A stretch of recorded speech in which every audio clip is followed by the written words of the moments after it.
Assalamualaikum warahmatullahi wabarakatuh. Okey, anak-anak murid Ustaz.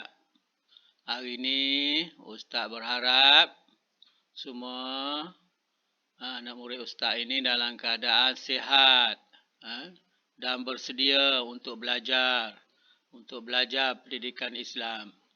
Tajuk kita belajar pendidikan Islam hari ini berkaitan dengan hadis. Hadis yang bertajuk yang muda dikasihi, yang tua dihormati. Ini tajuk hadis.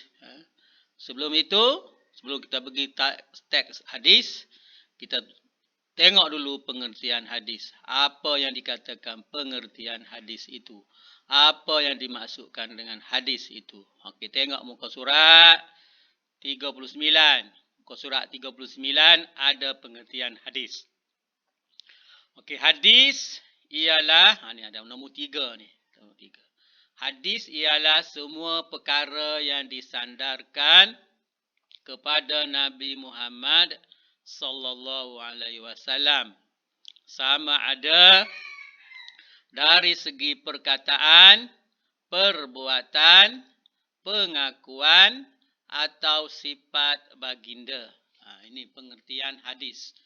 Apa saja yang disandarkan kepada Nabi Muhammad sallallahu alaihi wasallam dari segi perkataan, perbuatan, pengakuan atau sifat baginda dikatakan hadis. Maknanya itu ada 4 ciri, 4 yang kita boleh ambil untuk menentukan hadis itu. Sama ada dari perkataan Nabi, perbuatan Nabi, pengakuan ataupun sifat baginda. Pengakuan ataupun sifat baginda sendiri boleh dikatakan hadis. Okey, tengok lagi yang seterusnya. Hadis penting. Ini keterangan dia. Hadis penting kerana hadis sumber hukum yang kedua selepas Al-Quran. Maknanya selepas Al-Quranul Karim, dalam Al-Quran itu banyak hukum-hukum dan sumber yang kita boleh ambil daripada Al-Quran. Yang kedua, selepas pada Al-Quran, hadis Nabi. Itu. Hadis, ni tengok apa lagi. Hadis berfungsi untuk menjelaskan hukum secara terperinci.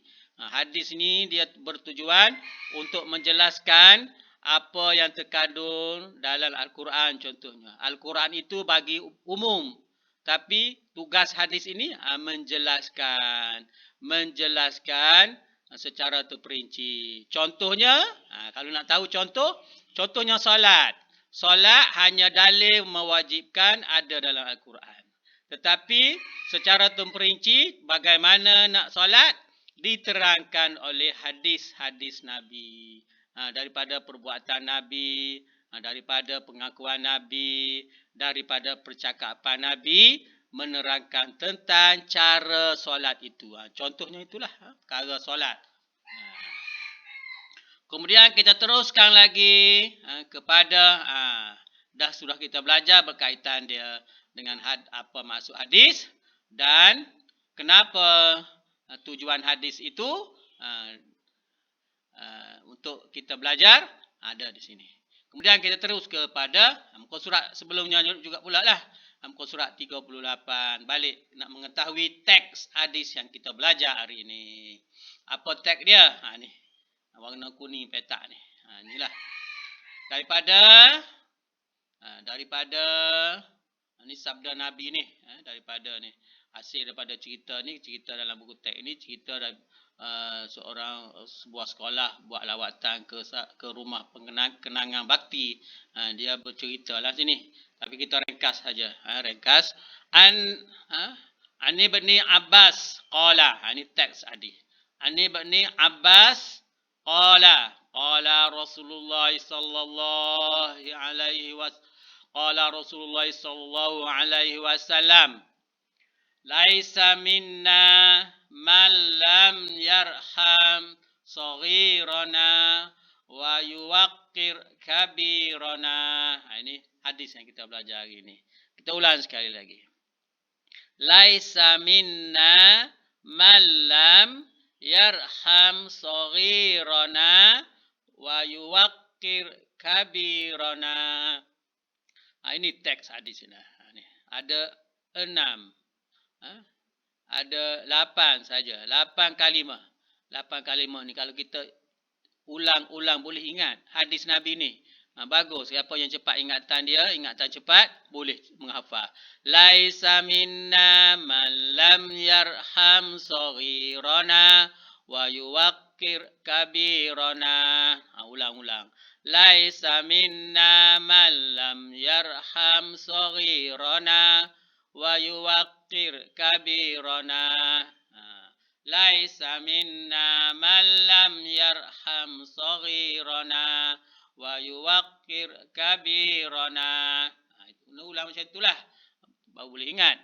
Maksud dia, apa maksud dia? Ini hadis daripada Ibnu Abbas. Diriwayat daripada Ibnu Abbas berkata Rasulullah sallallahu